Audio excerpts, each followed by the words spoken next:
మహిమాస్వరూపుడు అయిన తండ్రి, ఈ తైలాభిషేక పండుగ పర్వదినము మేము ఆధ్యాత్మిక దైవ భక్తి ఆసక్తి శ్రద్ధలతో గైకొనగల నేర్పు ధన్యత భాగ్యము మాకు దయచేసినందులకు మీకు వేవేల స్తుతులు స్తోత్రములు చెల్లిస్తున్నాం. జనకుని ద్వారా మీరు స్థాపించిన ఈ సువర్ణాక్షర ప్రత్యక్షతయున బైబిల్ మిషన్ను బట్టి మీకు వందనాలు స్తోత్రాలు చెల్లిస్తూ ఉన్నాం.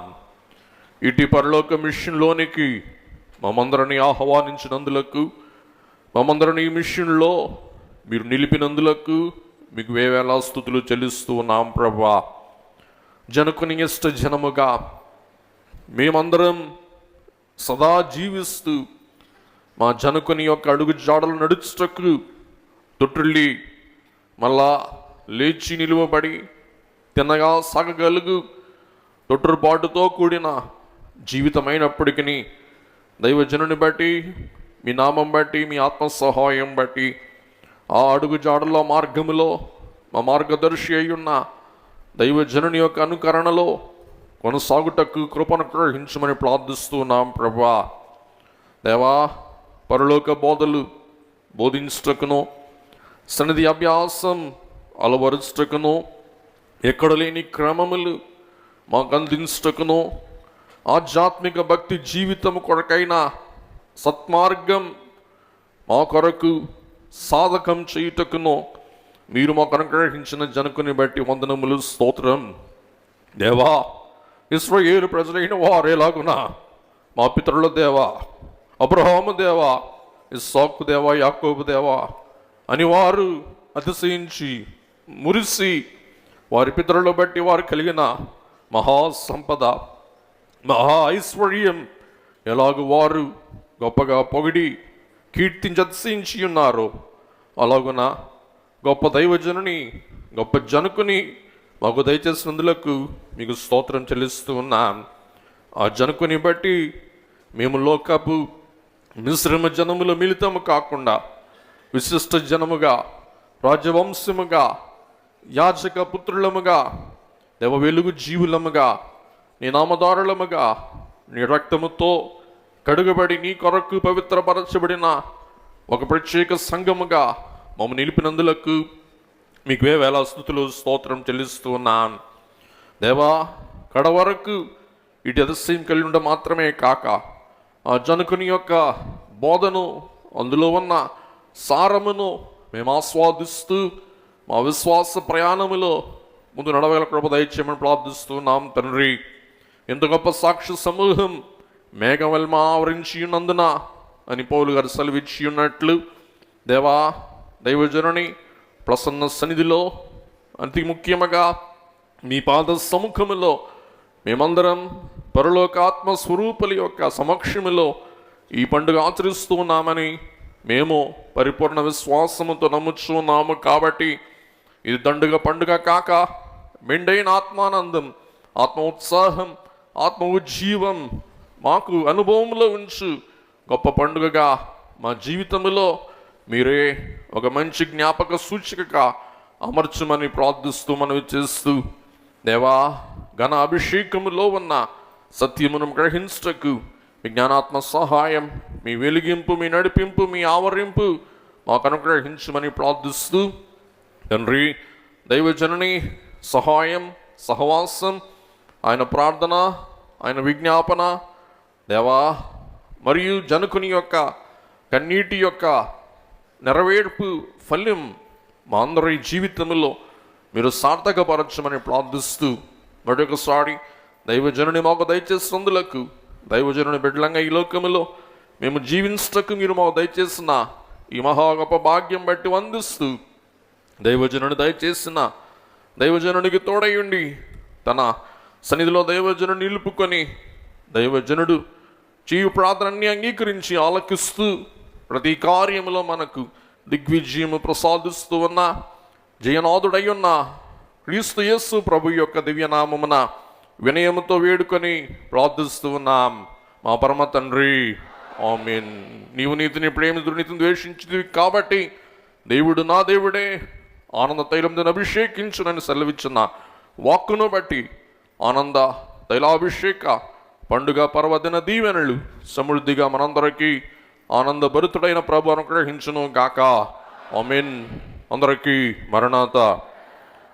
కీర్తన గ్రంథం 45వ కీర్తన 7వ వచనములో ఘన అభిషేకం, తైలాభిషేకం అయ్యుంటూ ఉండగా ఈ ఘన తైలాభిషేకములో ఉన్న సారాంశమును, సత్యమును మనం గ్రహించి ధ్యానం చేసుకుందాం. దేవాని సింహాసనము నిరంతరము నిలుచును, నీ రాజ్య దండము న్యాయార్థమైన దండము. దేవా, నీవు నీతిని ప్రేమించి భక్తిహీనతను ద్వేషించుచున్నావు కావున దేవుడు, నీ దేవుడే చెలికాండ్ర కంటే హెచ్చగునట్లుగా నిన్ను ఆనంద తైలముతో అభిషేకించి ఉన్నాడు. దేవుని బిడ్డలారా, నీతిని ప్రేమించు వారికి, దుర్నీతిని ద్వేషించు వారికి దేవుడే ఒక ఘనతను, ఒక ఆధిక్యతను అనుగ్రహించువాడై ఉన్నారు. దేవుణ్ణి ప్రేమించి దైవనీతిని అనుసరించి దుర్నీతిని ద్వేషించు వారికి దేవుడు ఇచ్చు ఆశీర్వాదమే తైలాభిషేకం. దేవుడు ఘనపరచు విధానమే తైలముతో అభిషేకించుట అని చూస్తూ ఉన్నాం. పిల్లరా, నీతి అనగా ఏమిటి అని మొదట మనం చూస్తే, నీతిమంతులు ఎవరో, ఆ నీతిమంతులకు కలగవలసిన అభిషేకం ఏంటో మనకు అర్థమవుతుందన్నమాట అండి. నీతి అనగా దేవుని న్యాయ విధులను, దేవుని ఆజ్ఞలను, దేవుని ధర్మశాస్త్రమును గైకొనుట, పాటించుట అయి ఉంటూ ఉన్నది. ఇది నేను చెప్పే మాట కాదు, కానీ దేవుని వాక్యమే సెలవిచ్చు మాట అయి ఉంటూ ఉన్నది. ద్వితీయోపదేశకాండ గ్రంథం 6వ అధ్యాయం 25వ వచనం, అలాగే మరికొన్ని వచనాలను చూస్తే అసలు నీతి యొక్క నిర్వచనం వాక్యమే మనకు సెలవిస్తుంది. కాబట్టి మనం తడుకోవాల్సిన అవసరమే లేదు. చదవండి. మన దేవుడైన యెహోవా మనకు ఆజ్ఞాపించినట్లు ఆయన సన్నిధిని, చూసారా, ఆయన సమక్షములో, ఆయన ఎదుట ఈ సమస్తమైన ఆజ్ఞలను, ఈ ఆజ్ఞలన్నిటినీ అనుసరించి నడుచుకొని మనము నడుచుకున్నప్పుడు మనకు నీతి కలుగును. దేవుని ఎదుట దేవుని మాటలు గైకొంటూ పాటిస్తూ, దేవుని ఎదుట దేవుని మాటలతో మనము దేవుని బాటలో నడుస్తూ ఉన్నప్పుడు మనకు నీతి కలుగుతుంది. కాబట్టి దేవుని మాటలు, దేవుని ఎదుట దేవుని బాటలో నడుచువారు నీతిమంతులు. రోమా 10:5, అలాగే లూకా 1:6, కీర్తన 1:2. ధర్మశాస్త్ర మూలమగు నీతిని నెరవేర్చువాడు దాని వలననే జీవించునని మోషే వ్రాయుచున్నాడు. ధర్మశాస్త్ర మూలమైన నీతి నెరవేర్చువాడు, ధర్మశాస్త్ర మూలముగా జీవించువాడు. లూకా 1:6. జకర్యా ఎలిజబెత్ వారు మనం చూస్తాం. వీరిద్దరు అనగా జకర్యా ఎలిజబెతులు ప్రభు యొక్క సకలమైన ఆజ్ఞల చొప్పునను, న్యాయ విధి చొప్పునను నిరపరాధులుగా నడుచుకొనుచు దేవుని దృష్టికి నీతిమంతులై ఉండిరి. వీరిద్దరు సకల దేవుని ఆజ్ఞలు పాటిస్తూ, దేవుని న్యాయ విధులు నిరపరాధులుగా నడుస్తూ, దేవుని దృష్టికి వీడేమయ్యారండి? నీతిమంతులయ్యాడు. కీర్తన 1 కీర్తన 2వ వచనం, యెహోవా ధర్మశాస్త్రమునందు ఆనందించుచు దివారాత్రములు దానిని ధ్యానించువాడు ధన్యుడు లేక నీతిమంతుడు. దేవుని న్యాయ విధులు, దేవుని ధర్మశాస్త్రం ధ్యానిస్తూ, ఆచరిస్తూ, పాటిస్తూ ఉండువాడే ధన్యుడు, నీతిమంతుడు. కాబట్టి నీతి అంటే దేవుని ఆజ్ఞ నెరవేర్చుట. అందుకే దైవజనులు మన మూల మిషన్ సిద్ధాంతం ఆయన మీతో చెప్పునది చెయ్యుడి అంటే దేవుడు చెప్పింది చేయటమే నీతి. ఇందులో చాలా విషయాలు ఉన్నాయి. ఆయన మీతో చెప్పినది చెయ్యుడి బాహాటానికి ఏదో ఒక శ్లోకంగా ఉంటుందేమో, ఒక వాక్యంగా ఉంటుందేమో, కానీ అందులో చాలా సద్గుణాలు ఇమిడి ఉన్నట్లు మనం చూస్తూ ఉన్నాం. కాబట్టి దేవుడు నీతిని ప్రేమించు దేవుడు, దుర్నీతిని ద్వేషించు అసహించుకొను దేవుడు. 11వ కీర్తన 7వ వచనం, యెహోవా నీతిమంతుడు, యెహోవా నీతిమంతుడు, ఆయన నీతిని ప్రేమించువాడు. చూసారా అండి, ఆయన నీతిని ప్రేమించువాడు, యథార్థవంతులు యథార్థవంతులు ఆయన ముఖ దర్శనము చేసెదరు. ఆయన ముఖ దర్శనం. యథార్థవంతులంటే యథా రీతిగా దేవుని ఎదుట ఉండువారు. కాబట్టి అర్థముతో యథార్థం ఉన్నది ఉన్నట్లుగా దేవుని ముందు నడుచుకునేవాడు యథార్థవంతులు. కాబట్టి యేసుక్రీస్తు ప్రభువే నీతి సూర్యుడు. ఎలాగనగా ఆయన భూలోకానికి వచ్చి నీతి యావత్తు నెరవేర్చినవాడు. దేవుని ధర్మశాస్త్రం కొట్టివేయక పొల్లు కూడా పోకుండా తన జీవితంలో అనుసరించిన ఒకే ఒక మానవుడు, మనుష్య కుమారుడు, దేవుని కుమారుడు యేసుక్రీస్తు ప్రభువు. అందుకే మలాకీ గ్రంథం 4వ అధ్యాయం 2వ వచనములో ప్రవక్త ఇలాగ సెలవిస్తూ ఉన్నారు, అయితే నా నామమందు భయభక్తులు గలవారగు మీకు నీతి సూర్యుడు ఉదయించును. నీతి సూర్యుడు ఉదయించును. నీతి సూర్యుడు అంటే యేసుక్రీస్తు ప్రభు మీ మీద ప్రకాశిస్తారు. దేవుని యందు భయభక్తులు గలవాడైన మీకు యేసయ్య ప్రకాశిస్తారు, మీ మీద ఉదయిస్తాడు. అందుకే చివరిలో దీవెన అందుకుంటాం, యెహోవా నిన్ను ఆశీర్వదించి కాపాడును గాక. దేవుడు కాపాడే దేవుడు. అలాగే యెహోవా నీ మీద తన ముఖ కాంతిని ప్రకాశింపచేసి, చూసారా, దేవుడు మనల్ని దయతో, జాలితో, కరుణతో చూస్తే అదే మనకి కొండంతా, కోటంతా. కాబట్టి దేవుడు మిమ్మల్ని ఆగ్రహముతో, కోపముతో చూడక కరుణతో, జాలితో, కనికరముతో మిమ్మల్ని చూసి మిమ్మల్ని ఉద్ధరించుగాక. తర్వాత దేవుడు మీపై తన ముఖమును ప్రకాశింపచేసి మీకు నెమ్మది దయచేయునుగాక.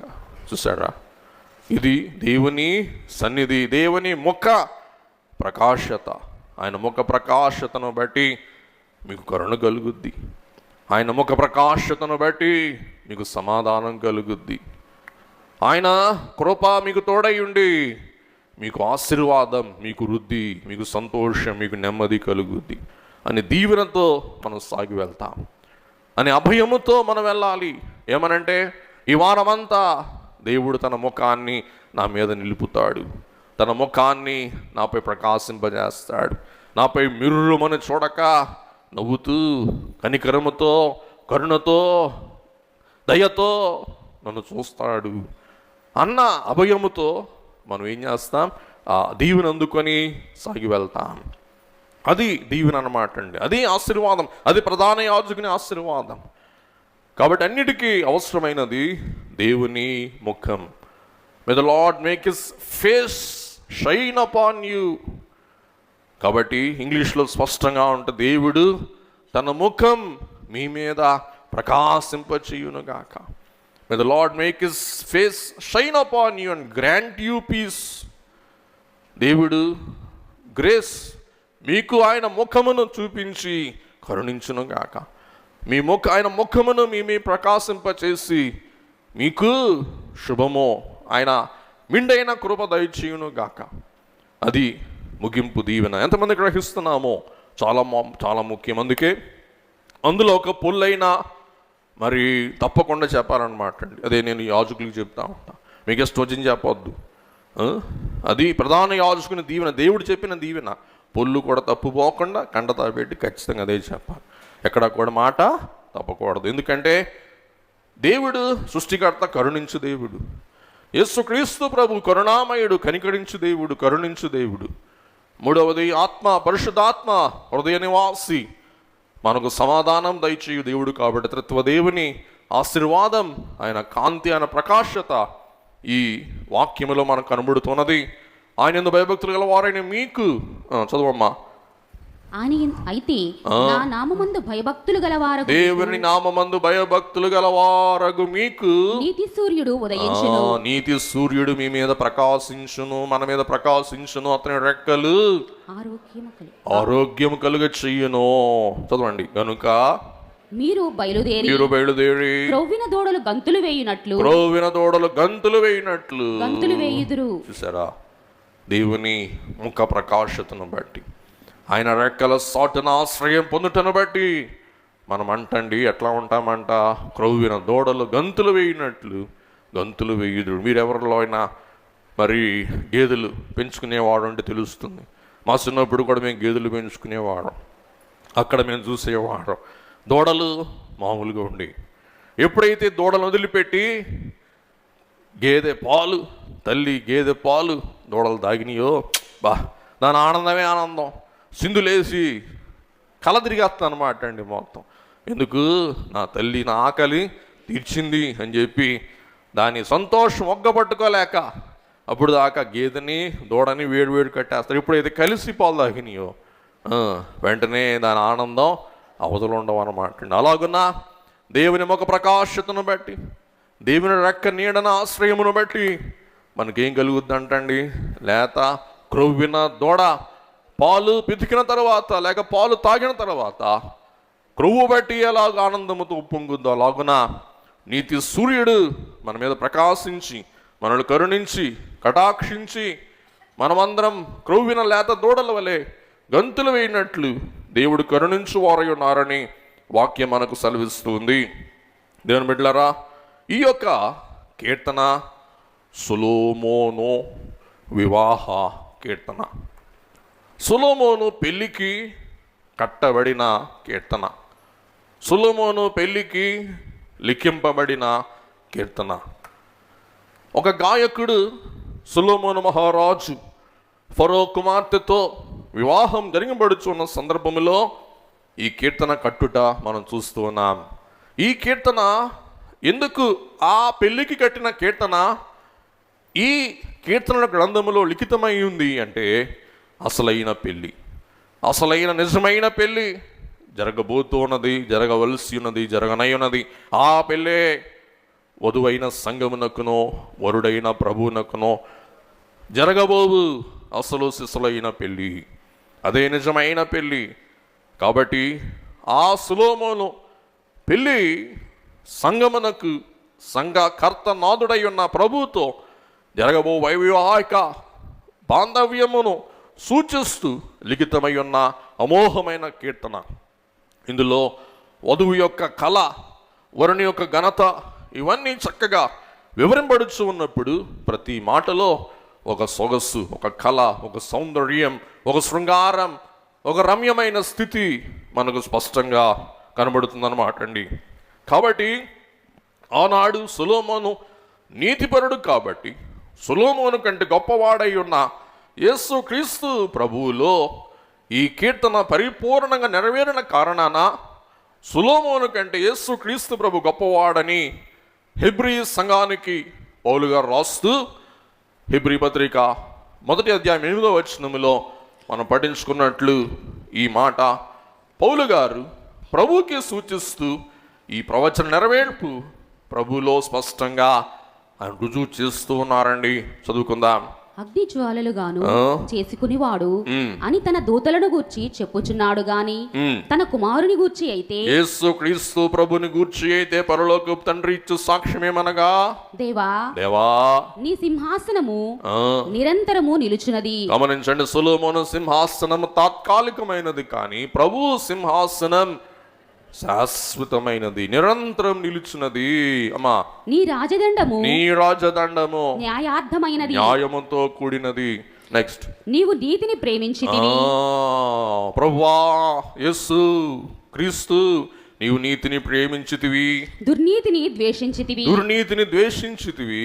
అందుచేత దేవుడు నీ తోడివారి కంటే నీ తోటి వారందరికంటే నిన్ను హెచ్చించున్నట్లుగా, నిన్ను పైకెత్తినట్లుగా, నిన్ను గణపరచినట్లుగా, నిన్ను సన్మానించినట్లుగా ఆనంద తైలముతో అభిషేకించెను. కాబట్టి ఆగస్ట్ 10వ తారీఖు 1958 సంవత్సరంలో ఇప్పుడే మనం చదువుకున్న వృత్తాంతమును బట్టి అందరికంటే దైవజనుని ఏం చేయమన్నాడు? హెచ్చించండి. ఈవేళ దైవజనుని మనం ఏం చేయాలా? గణపరచాలి, పైకి ఎత్తాలా. వెకిలిగా ఏదో నూనె పోసుకోవటం, జుట్టెర పోసుకోవటం, ఒళ్ళంతా నూనె పూసుకోవటం, చెమురుకోవటం, ఇది కాదు. దైవజనుడు కూడా నీతిని ప్రేమించిన దైవజనుడు, దుర్నీతిని ద్వేషించిన తండ్రి. అందుకే హెబ్రీ సమాజంలో, ఇశ్రాయేలు సమాజంలో ఉన్న ఆనవాయితీ ఏంటంటే, ఎవరినైనా గణపరచాలంటే వారు ఏం చేస్తారంటండి? తైల అభిషేకముతో గణపరుస్తాడు. బహుశా ప్రభు చెప్పిన ప్రోగ్రాం చదువుతుంటే నాకు ఆశ్చర్యం కలుగుతుంది. కాబట్టి ఎవరినైనా యోధా సంఘములో, యోధా దేశములో, ఇశ్రాయేలు సమాజంలో గణపరచాలంటే వారిని ఏం చేస్తారు? తైలాభిషేకముతో హెచ్చిస్తాడు. మనం తైలముతో నేను నీ మీద పోతాను, నా మీద పోయి అనకూడదు, సన్న రాసుకుంటే. కాబట్టి తైలం ఒకరి మీద ఒకరు పోసుకుంటామంటే తిక్కలు రాలుద్ది, అది కాదు. కాబట్టి ఎఫ్ఎస్సి పత్రిక 5వ అధ్యాయం 23, అలాగే 19వ అధ్యాయం ప్రకటన 19:7. క్రీస్తు సంగమునకు శిరస్సై ఉన్నలాగున. సరా, క్రీస్తు సంగమునకు పెద్దవాడు, ఘనుడు, శిరస్సు, తలమానికం అయ్యుండులాగున పురుషుడు భార్యకు శిరస్సై ఉన్నాడు. కాబట్టి క్రీస్తే శరీరమునకు రక్షకుడు అయ్యున్నాడు. గమనించారా? మన శిరస్సు మన ఒంటికి చాలా ప్రాముఖ్యం. గమనించండి. అందుకే మన దేశంలో కాదు కానీ, మన దేశం మోటి దేశం. వేరు ఏ దేశంలో అయినా సరే బైక్ మీద వెళ్ళే వారికి ఖచ్చితంగా హెల్మెట్ నిశ్చయం, విధి అన్నమాట అండి. పొరపాటున తలకి చిన్న గాయం అయినా కానీ ఒళ్ళంతా స్వచ్ఛపడిపోద్ది. కాబట్టి రక్షకుడు, సంగమునకు శిరస్సు, రక్షకుడు యేసుక్రీస్తు ప్రభు. ఆయన సంగమునకు తలకాయ. ఈ తలకాయ లేకపోతే, తలకాయకి ఏమైనా చిన్న ఇబ్బంది కలిగితే శరీరం అంతా అతలాకుతలం అయిపోతుంది. అందుకే పౌలు గారు అంటారు, క్రీస్తు సంగమునకు శిరస్సు, రక్షకుడు. కాబట్టి శరీరంలో ఏ అవయవానికి ఏ లోపం కలిగినా వెంటనే ఆదుకొని ఆదరించి రక్షించవలసిన కర్తవ్యం శిరస్సుది. చూసారా? వెంటనే అందుకుంటుంది శిరస్సు. ఏమున్నా కానీ వెంటనే డైరెక్షన్ ఇచ్చేస్తుంది శిరస్సు. ఎంత అమోఘమైన దేవుని సృష్టి. కాబట్టి యేసుక్రీస్తు శిరస్సు, రక్షకుడు. అందుకే దయచేసి గమనించండి, అన్ని విషయాల్లో మన తల చాలా ముఖ్యం. తలను కాపాడుకుంటే మన ఊళ్ళంతా భావ్యంగా బాగుంటుంది. ప్రకటన 19:7.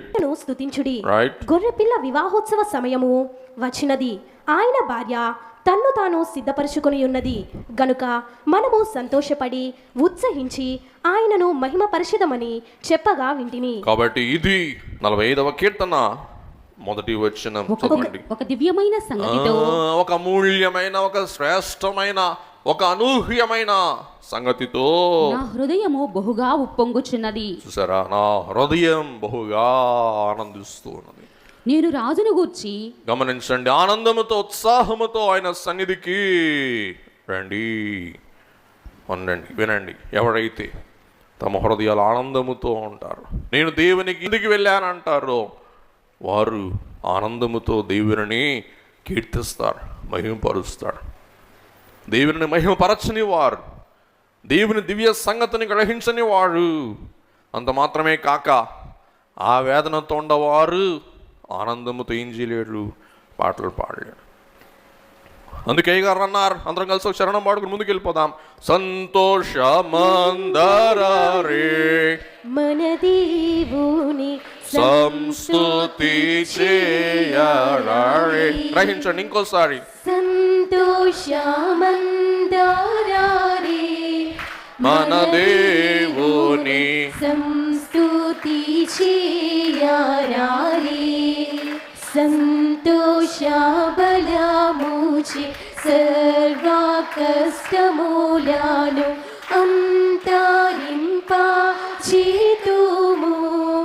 మన దేవుని సంతోషపరచేదము. చూసారా, ఒక భక్తుడు ఈ మధ్య రాసిన మాట చదువుకున్నాను, మర్చిపోయా. ఎంత జ్ఞాపకం పెట్టుకుంటాం, జ్ఞాపకశక్తి కుదువు కదా. అందుకే ఆ భక్తుడు అంటాడు, ఎట్లా ఆలయంలోనికి వచ్చి మనం చెప్పులు ఇప్పదీస్తామో అలాగే ఆలయం బయటనే, గేటు బయటనే మన కష్టాలు, మన దుఃఖాలు, మన సమస్యలు, మన సిక్కులు అన్నీ కూడా అక్కడ కట్టగట్టి అట్లా ఫ్యాక్టరీలో ఉన్న చెత్తతో పాటు చెత్త అంతా తీసాడు పడేసి ఎట్లా రావాలా. అందుకే అక్కడ చాలా చెత్త ఉంటుంది. మీ చెత్త కూడా ఉంటుంది, అక్కడ పడేసేయండి. లోపల ఒక కాకు కూడా ఉండదు. ఎందుకు? చెత్త లోపల చేరకూడదు. ఎక్కడ? దేవుని సన్నిధిలో చేరకూడదు. నేను దేవుని సన్నిధికి వెళ్తున్నా, నేను సంతోషించడానికి వెళ్తున్నా. నా కష్టంలారా, నా ఇబ్బందులారా, నా దుఃఖాలలారా ఇక్కడ ఉండండి. వీలుంటే తీసుకెళ్తా, లేకపోతే ఇక్కడే వదిలేసి వెళ్ళిపోతాం, మీరేం బాధపడబాకండి అని ఎంతమంది చెప్పగలరు? చెప్పే దన్నుందో, చెప్పే ధైర్యం ఉందో, చెప్పే సామర్థ్యం ఉందో ఒకసారి చెయ్యి చూపించండి.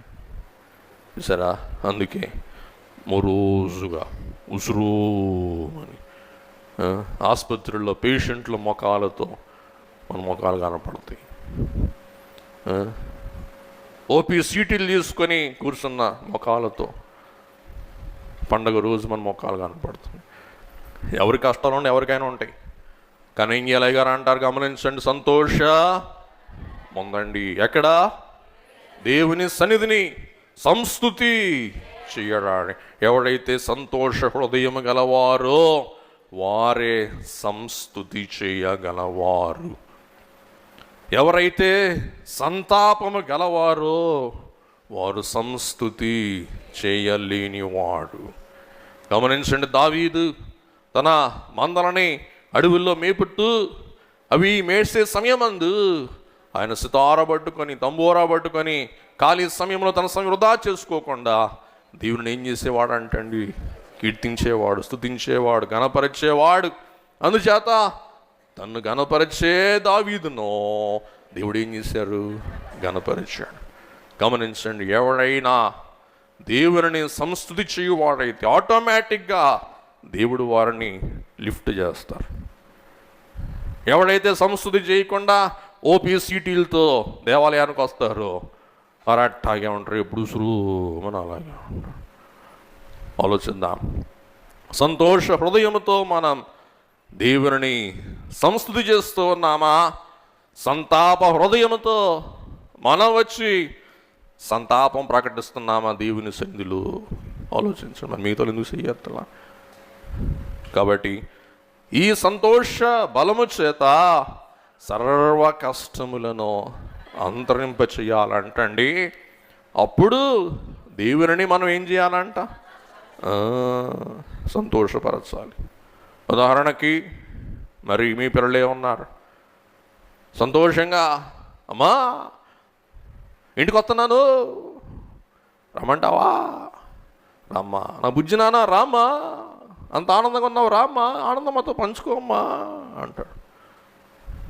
లేకపోతే మీ అమ్మకు ఫోన్ చేసి, పెళ్ళైనా కూతురు ఫోన్ చేసి, మమ్మీ నాకు కష్టంగా ఉంది మమ్మీ, ఉండలేకపోతున్నాను మమ్మీ, వచ్చేస్తాను మమ్మీ, ఉండు ఉండు ఒళ్ళాన్ ఉండు రాహుద్దు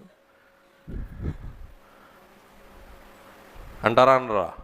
అంటాడు. ఈ లోకంలో ఎవరైనా సంతోషముతో ఉన్న వారిని సంకన పెట్టుకుంటాడు, సంతోషంతో లేని వారిని ఆమెడు దూరంలో ఉంచుతాడు. సహజం అది. అందుచేత సంతోషముతో దివ్య సంగతితో నా హృదయం బహుగా ఇవాళ పండగ బట్టి ఎంతమంది హృదయాలు ఉప్పొంగుచున్నాయో చేతులు దించేసేయండి.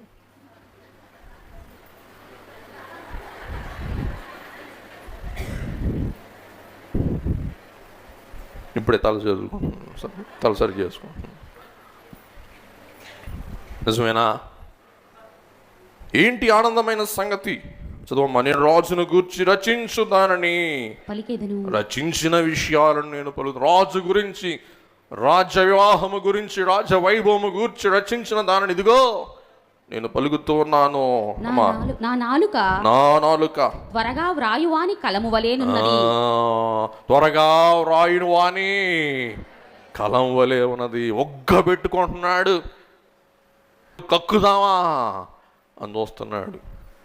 అంటే ఈ కలం రాసే రచయిత, కీర్తనకారుడు ఏం చేస్తున్నాడండి? అంతా ఒగ్గబెట్టి కోరాహు కుమారులు. కాబట్టి దావీదు ఆ స్థానములో గీతంలో రాసి దేవుని కీర్తించటానికి దావీదు ఏర్పాటు చేసిన ఈ యొక్క రచయితలు, కీర్తన రచయితలు అంటున్నారనమాట అండి. ప్రేమను గూర్చిన గీతం. సరే, పైన ఉంటుంది ప్రేమ, వివాహ బాంధవ్యమును గూర్చిన గీతం. కాబట్టి నా నాలుక త్వరగా వ్రాయు వాని వలె, వాని కలం వలె ఉన్నది. నా కలం ఆగట్లా, ఏమి రాద్దామా అని నా కలమే ఏం చేస్తుంది? నా చేతిలో నిలబడట్లా. అంటే రాజును గూర్చి, రాజవైభవమును గూర్చి, రాజు యొక్క ఘనతను గూర్చి చాటించుటకు నాకు ఒక తరగని మంచి ఒరవడి నాకు వచ్చేస్తుంది అని చెప్పి ఈ కీర్తన కడతారనమాట అండి. రాస్తారు. అందరం కలిసి పాడుకుందాం. సభను గురించి ప్రభుని గురించి శుభవార్త వినుచు చెప్పుచు సుఖింపగలను. చూసారా? కాబట్టి సభను గురించి, నా ప్రభుని గురించి శుభవార్త వినుచు చెప్పుచు సుఖింపగలను. కాబట్టి వధువుకి వరుని గురించి, అలాగే తన ఖ్యాతిని, కీర్తిని గూర్చి వినుచు చెప్పుచు వధువుకి ఏంటంటండి? అదే సుఖం, అదే ఆనందం.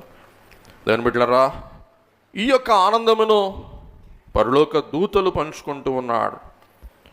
కాబట్టి దేవుడు యేసుక్రీస్తు ప్రభువుగా ఈ లోకానికి వచ్చినప్పుడు యోహాను సువార్త 20:17 బట్టి మనం చూస్తే మరి ఆమెతో, నేనింకనూ తండ్రి యొద్దకు ఎక్కిపోలేదు గనుక నన్ను ముట్టుకొనవద్దు. రైట్. అయితే నా సహోదరుల యొద్దకు వెళ్ళి. కాబట్టి ఇక్కడ మనం గ్రహించవలసిన విషయం ఏమంటే, నా తండ్రి యొద్దకు ఎక్కి పోలేదు. కాబట్టి నా తండ్రి అంటే తండ్రితో కూడా కుమారుడు ఎవరై ఉన్నాడు? సమానుడు. తండ్రితో యేసు క్రీస్తు ప్రభు ఐక్యత గలవాడు. అందుకే చనువుగా అంటాడండి, ఏమని? నా తండ్రి వద్దకు నేను ఎక్కిపోలేదు. అంటే తండ్రి తన కుమారుని హెచ్చించు సమయం ఆసన్నమై ఉన్నది. అందుకే 13వ అధ్యాయం జకర్యా గ్రంథం 13వ అధ్యాయం 7వ వచనంలో రాయబడి ఉంటుంది అనమాట అండి. యేసు ప్రభు ఎవరో చూద్దాం. ఇక్కడ ఖడ్గమా నా గొర్రెల కాపరి మీదను. చూసారా? నా గొర్రెల కాపరి మీదను, నా సహకారి మీదను. అది చాలు. నా సహకారి. యేసయ్య ఎవడంటే దేవుని గొర్రెల కాపరి. దేవుని గొర్రెల కాపరి, దేవుని సహకారి, దేవునితో సమానముగా ఉండువాడు యేసు ప్రభు. ఫిలిప్పీ పత్రిక 2వ అధ్యాయం 6వ వచనంలో కూడా మనం చూస్తూ ఉన్నాం. ఆయన దేవుని స్వరూపము కలిగిన వాడై. చూసారా అండి? దేవుని స్వరూపము గలవాడై ఉండి దేవునితో సమానముగా ఉండుట. చాలు. దేవునితో సమానమైన వాడు, దేవుని సహకారి, దేవునితో పాటు కూర్చున్నవాడు ఎవరు? యేసు క్రీస్తు ప్రభువు. కాబట్టి యేసు క్రీస్తు ప్రభువే, దేవునితో సమానముగా ఉన్న ఆయనే భూలోకానికి దిగి వచ్చి నీతిని ప్రేమించి దుర్నీతిని ద్వేషించినందున తన కుమారుని దేవుడు ఏం చేశారంటండి? ఘనముగా హెచ్చించి ఏ అభిషేకం చేస్తూ ఉన్నారు? తైలాభిషేకం. కాబట్టి అది ఘనత.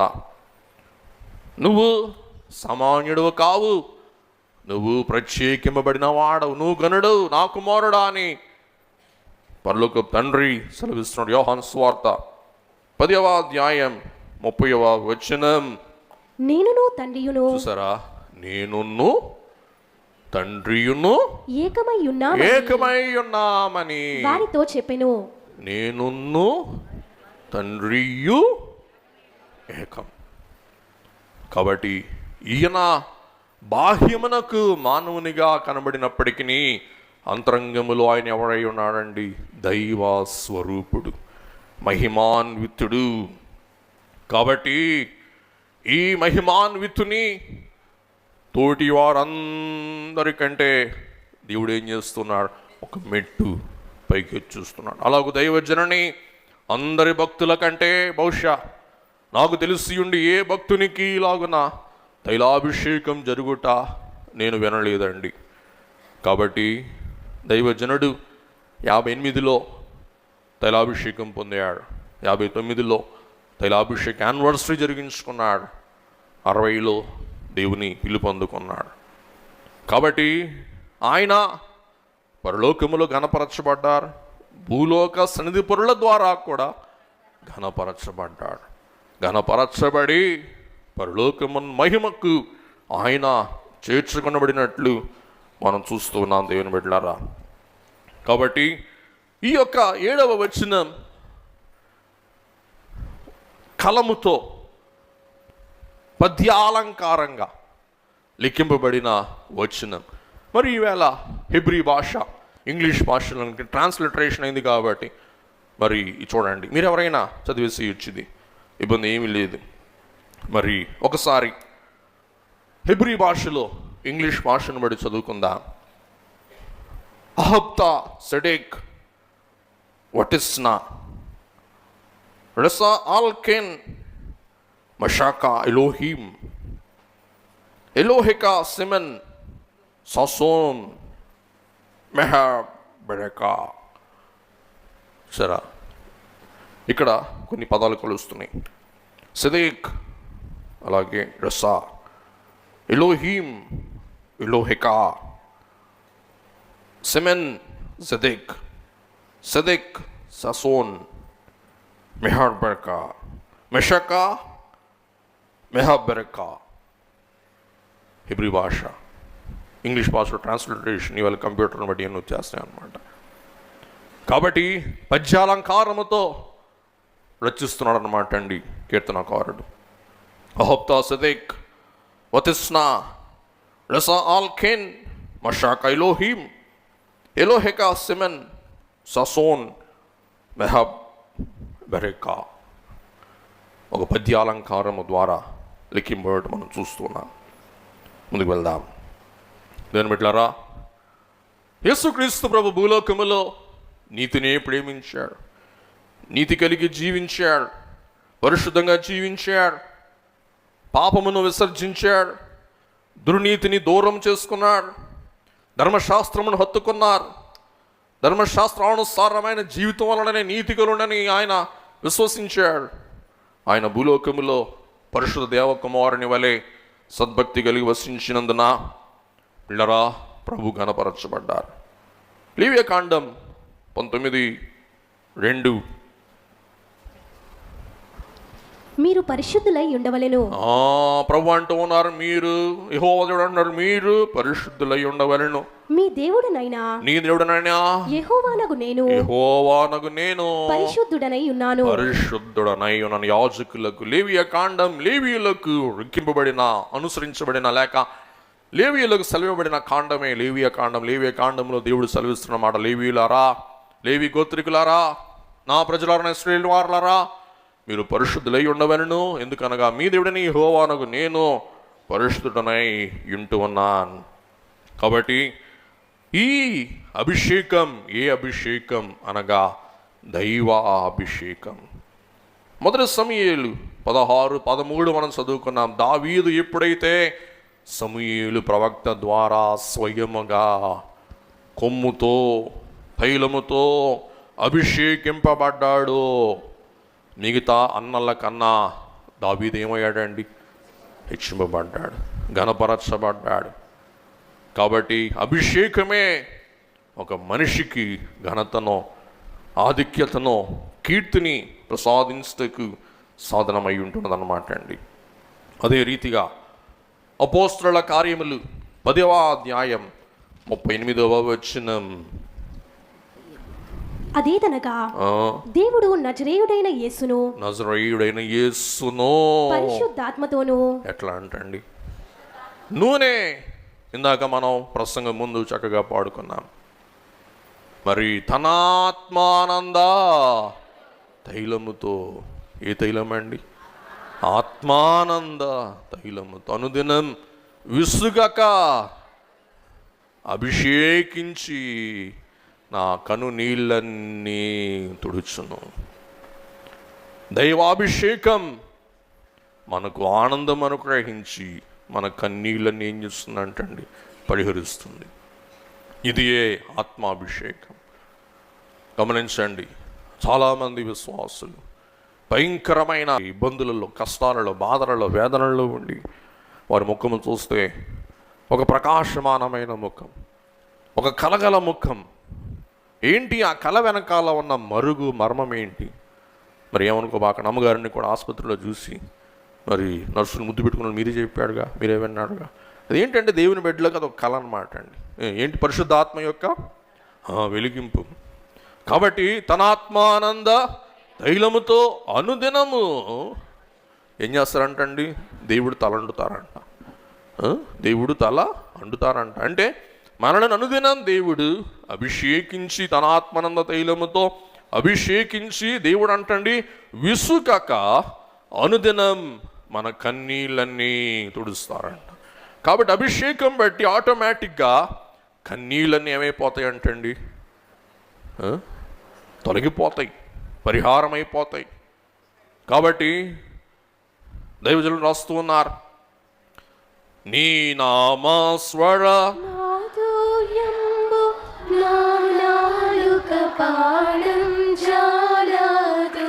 మానసము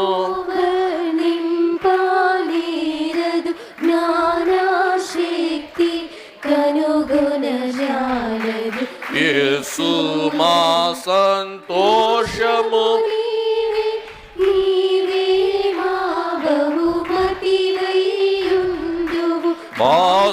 బాసురంబుగా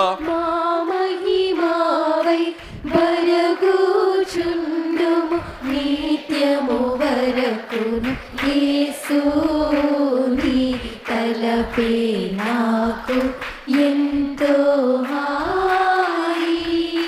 ప్రభు యేసుని తలపే నాకు ఎంతో హాయి. సరా, నిన్ను కలిగిన వారి మాట ఎన్నలేమో జీవయు కలవు, నిన్ను ప్రేమతో చూచువాడికి నీ ప్రేమ ఏమియో తెలియను. గమనించండి, మనుషుని యొక్క ముఖ వర్చస్సు చూసినప్పుడే వారు భక్తి విశ్వాసములో ఎంతటి వాడో వారి ముఖమే చూపిస్తుంది అన్నమాట. కాబట్టి దేవునిలో ఉన్న వాడి యొక్క ముఖం, వారి కళ, వారి ప్రకాశత అసలు వేరుగా ఉంటుంది. గమనించండి, మీరు సెంటర్లో ఉండండి, ఎవరు తోటకెళ్ళి వచ్చిన వాళ్ళు, వేరే చర్చికి వెళ్ళి వచ్చిన వాళ్ళు అర్థమైపోద్ది అన్నమాట. కాబట్టి దేవునిలో ఉన్న వారికి, దేవుని సమక్షంలో ఉన్న వారికి ఆ ముఖము, ఆ వర్చస్సు, ఆ కళ, ఆ సొగసే వేరు. బాధలు ఉండవా? ఉంటాయి. కానీ ఆత్మానంద తైలముతో అనుదినం దేవుడే అభిషేకిస్తూ ఏం చేస్తారంటే కన్నీళ్ళన్నీ తుడుస్తాడు. అందుకే ఆత్మ ఫలాలలో, ఆత్మ అనుగ్రహించు వరాలలో ఒక వారం సంతోషం. గలతీ పత్రిక 5వ అధ్యాయం 22వ వచనం. ఒక్క మాట సంతోషం, ఒక్క మాట చదివేసి ముందుకు వెళ్ళిపోదాం. సంతోషము. చూసారా? కాబట్టి ఆత్మానంద తైలముతో అభిషేకించినప్పుడు విశ్వాసికి కలిగే ఆశీర్వాదం, ఆధిక్యత, ఆనందం, సంతోషం అయి ఉంటున్నదన్నమాట అండి. కాబట్టి వాక్యమే సెలవిస్తుంది. 1 తిమోతి పత్రిక 5వ అధ్యాయం 17వ వచనం. 1 తిమోతి 5:17. పాలన చేయు పెద్దలను, బాగుగా పాలన చేసే పెద్దలను దైవజనునికి పోల్చుకుందాం. బాగుగా పాలించి, ఆత్మీయ సంగతులు నేర్పించి, పరలోక మర్మాలు బోధించి, సన్నిధి అభ్యాసం అలవరచి, మీకు వరాలు అనుగ్రహించి, మీకు భాషను నేర్పించి, ఆధ్యాత్మిక జీవితంలో మీకు మన్నికను, మీకు మహత్తరమైన ఆధ్యాత్మిక జీవితం అలవరించిన దైవజనుడిని, పెద్దలను విశేషముగా వాక్యమందును ఉపదేశమందును ప్రయాసపడు వారిని రెట్టింపు సన్మానమునకు, చూసారా? ఏ సన్మానం అంటండి? డబుల్ సన్మానమునకు పాత్రులనుగా ఎంచవలెను. కాబట్టి దైవజనుని రెట్టింపు సన్మానమునకు మీరు సిద్ధపరచండి అని ఆ కాల సంధిపరులకు ప్రభువే చెప్పాడు. అయ్యగారిని అడిగారంట, అయ్యగారు ఏం చేయమంటారు? ఎట్లా చేయమంటాడు? ప్రభువే మీకు చెప్పారు కాబట్టి ఎవరిని అడగండి? ప్రభుని అడగండి. కాబట్టి ఆ కాలంలో ఉన్న సన్నిధిపరులు ఎంత దిట్టలు అంటే, అయ్యగారు ప్రోగ్రామ్ వారు సన్నిధిలో ఉండి రాసేసేవాళ్ళు అంటండి. అయ్యగారు 10:30కి పలానా వాళ్ళు వస్తారు, పలానా అంశంతో వస్తారు, 11ంటికి పలానా వాళ్ళు వస్తారు, పలానా అంశంతో వస్తారు అని ఆ రోజు అయ్యగారి ప్రోగ్రామ్ ఎవరు చెప్పేవారంట? సన్నిధిపరులైన వారు, దేవుడు వారికి బయలుపరిచేవారు అంటండి. అలాగే జరిగేది అంటండి. ఎవరు చెప్పాడో వాళ్ళే వచ్చేవాడంట. చూసారా? అంత ఔన్నత్యం అన్నమాట బయలు మిషన్ అంటే. ఈవేళ అంత గత్ర అయిపోయింది, ధన మిషన్ అయిపోయింది ఈవేళ ఇచ్చాడు. కాబట్టి అది బయలు మిషన్. అసలు బయలు మిషన్ అంటే అది అన్నమాట అండి. అందుకు మనం సిద్ధపడాలి, అందుకు మనం ఆయత్తపడాలి. అది అయ్యగారు యొక్క ఆశయం. కాబట్టి దేవుని బిడ్డలారా, తైలం అంటే తిలము గింజలో నుండి వెలువడేదే తైలం. ఇప్పుడంటే మిషన్లు వచ్చేసినాయి, ఎలక్ట్రిక్ మిషన్లలో వేసేస్తుంటే తైలం వచ్చేస్తుంది. కానీ ఆ కాలంలో తైలం తీయాలంటే చాలా కష్టం, చాలా రెక్కల కష్టం చేయాలి, చాలా విత్తనాలు వేయాలి, చాలా ప్రయాసపడాలి. అప్పుడు తైలము చేతికి అందుద్ది. అందుకు తైలము ఈ కాలం కాదు, ఆ కాలములో చాలా ప్రశస్తమైన పదార్థం. ఈవేళ మిషన్లు వచ్చేసినాయి, ఏదో చెత్త చెదారం వేస్తున్నాడు, ఈ తైలం వచ్చేది వద్దు. పరిశుద్ధమైన దినవందు చెత్త అంతా మనం చెప్పుకోవద్దు ఒక రోజుకి. కాబట్టి తైలం అంటే గింజలు వేసి, గింజలను ఏం చేయాలా? గానుగులో చాలా గట్టిగా ఒత్తినప్పుడు, నలగొట్టినప్పుడు, తిలము నలిగినప్పుడు వచ్చేది ఏం చెప్పండి? నూనె.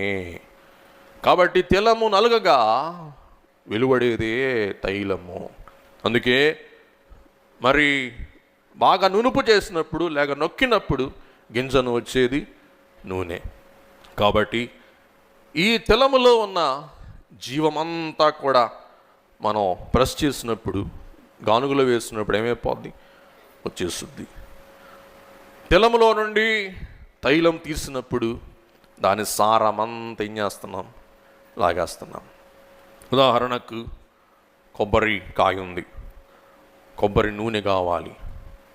కొబ్బరి కాయలో ఉన్న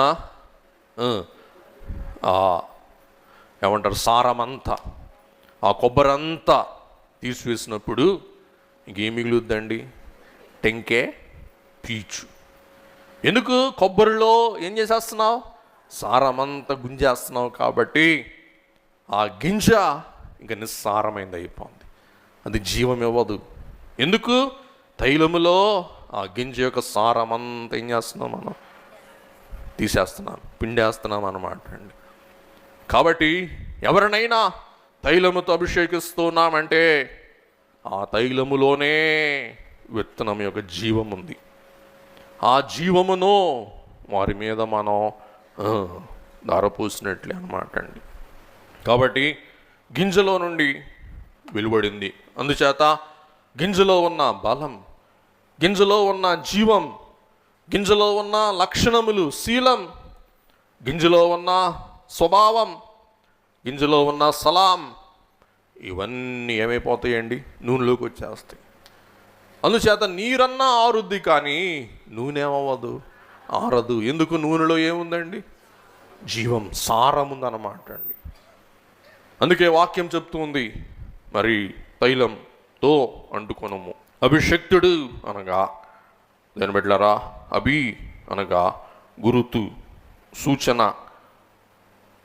శక్తుడు అనగా షేక్ అనగా పద ప్రాప్తుడు, ఘనత అని మనం చూస్తూ ఉన్నామన్నమాట అండి. ఘనత, ఆధిక్యత, ఉన్నత స్థితి, ఔన్నత్యము అని మనం గ్రహింపవలసిన వారమై ఉంటున్నాం.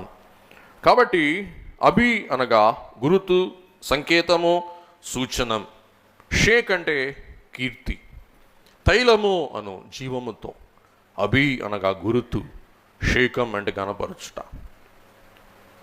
తైలాభిషేకం అనగా జీవముతో ఘనపరుస్తూ, గొప్ప చేస్తూ, దానిని ప్రకటించుట, దానిని ప్రచురపరచుటయే తైల అభిషేకం. జీవముతో ఘనపరుస్తూ గొప్ప చేయుటయే తైల అభిషేకం. అందుచేతనే తైలం లేకపోతే అభిషేకమే లేదు. వాక్యములు కొన్ని సాధనాలు ఉన్నాయి, ఎప్పుడైన తర్వాత మనం ధ్యానం చేసుకుందాం. అభిషేకం నీళ్ళతో చేయరు, రక్తంతో చేయరు, కానీ ఖచ్చితంగా తైలం ఒక వ్యక్తిని కనపరచాలంటే పూలు కాదు, గుర్రాలు కాదు, ఏనుగులు కాదు, యూదుల శాస్త్రం ప్రకారం తైలం. ఎందుకంటే తైలం మనిషికి సౌఖ్యం, సుఖం, నెమ్మది, సొగస్సు దయచేసి సాధనం అని మనం చూస్తున్నాం. కాబట్టి ఈవేళ మన జనకుడైన దైవజనుని కనపరచుటకు తైలముతో, జీవముతో, సారముతో, ప్రత్యేకంగా దేవుడే చెప్పిన ఫార్ములాతో ఆవేళ తైలం రూపించారని పెద్దలు చెప్తూ ఉన్నాడు. అలాగున్న అదేంటో ఎంత విడ్డూరం. మీరు గమనించండి, ఆగస్టు 10 సహజంగా వర్షం కురుస్తుంది. ఇప్పుడు మబ్బులు పట్టేసినాయి. మరి ఆవేళ కూడా బోరుమని వర్షం అంటండి. ప్లీజ్ దేవాలయం పెంకులుండి, ఆ పెంకుల్లో నుండి ఒక్క నీటి చుక్క లోపల రాలేదు అంటండి. అలాగే ప్రత్యేకంగా రూపింపబడిన ఆ తైలపు సువాసన కొన్ని రోజుల దాకా ఉండిపోయింది అంటండి ఆలయంలో. కాబట్టి మనకు ఇటు సంగమనో, ఇటు నాయకత్వమనో, ఇటు ఆధ్యాత్మిక ఔన్నత్యమనో, ఇటు సహవాసమనో, ఇటు ఐకమత్యమనో, అనేక ఆధ్యాత్మిక ఆశీర్వాదములు దయచేసిన దైవజనునికి ఘనత, సత్కీర్తి, మహిమ అన్ని విషయాలలో ఆయనకే ప్రసిద్ధి కలుగును గాక. ఆమేన్. దయగల ప్రభువా, కృపగల తండ్రి, దైవజనుని తైలాభిషేకం గురించిన సందేశం, మిమ్మును ఎలాగూ దేవుడు అభిషేకించి ప్రభువా ఘనపరిచారో ఈ విషయాలు ధ్యానించగల మంచి పండుగ సమయం, దినం, సబ్బాతు, ఆశీర్వాదకరమైన సహవాసం మా ప్రసాదించినందులకు మీకు వేవేల స్తుతులు, స్తోత్రములు సమర్పిస్తూ ఈ పండుగలు ఏకీవించిన మా అందరికీ రావాల్సిండైన దీవెనాశీర్వాదం దయచేయమని మా జీవితంలో ఎప్పుడూ దైవజనుని స్మరణ చేసుకుంటూ ఆయన యొక్క ఆధ్యాత్మిక మార్గం మేము అధ్యయనము చేస్తూ ఆ మార్గంలో తినగా పయనించి దేవా మీరు రేపటి దినం మాకు అనుగ్రహించు, ఘనత అందుకునగల భాగ్యం ఇమ్మని యేసునామమున వినయముతో వేడుకొని ప్రార్థిస్తూ ఉన్నాం మా పరమ తండ్రి. ఆమేన్.